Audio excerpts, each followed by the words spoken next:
ఇవాళ మన చాప్టర్లో పేజ్ 19. 2 డేస్ నుండి ఎర్లీ మార్నింగ్ లేవలే కదా, ఇవాళ కూడా లేవాలనిపించలేదు.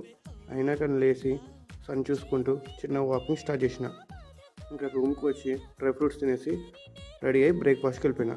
బ్రేక్ఫాస్ట్లో ఇడ్లీ సాంబార్ ఇంకా అది చేసి మళ్ళీ రూమ్కి వచ్చేసి క్లాస్కి రెడీ అయిపోయి వెళ్ళిపోయినా. అయితే వాళ్ళ టైం ఒకవైపు అయిపోతుంది, నేనేమో బుక్స్ మర్చిపోయినా. మళ్ళీ రూమ్కి స్పీడ్గా వచ్చేసి బుక్స్ తీసుకొని ఫాలోన్ అయిపోయినాం. ఇవాళ మన ప్రాక్టికల్స్ ట్రయేజ్ అంటే ఒక ఇన్సిడెంట్ జరిగినప్పుడు డిఫరెంట్ టైప్స్ ఆఫ్ విక్టిమ్స్ మనకు దొరుకుతారు.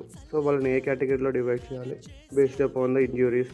ఇంకా మధ్యాహ్నం మెస్కొచ్చేసి లంచ్ చేసి మళ్ళీ క్లాసెస్ స్టార్ట్ అయినాయి. ఇవాళ మనకు రివిజన్ డే, మొత్తం ఇప్పటిదాకా జరిగినవి అన్నీ రివిజన్ చేయించారు. సో నేను సిపిఆర్ తీసుకొని దాని ఇంపార్టెన్స్ ఎలా చేయాలి అని డెమాన్స్ట్రేషన్ చేసి చూపించిన. ఇంకా ఈవినింగ్ రూమ్కి వచ్చేసి వర్కౌట్ స్టార్ట్ చేసేసిన.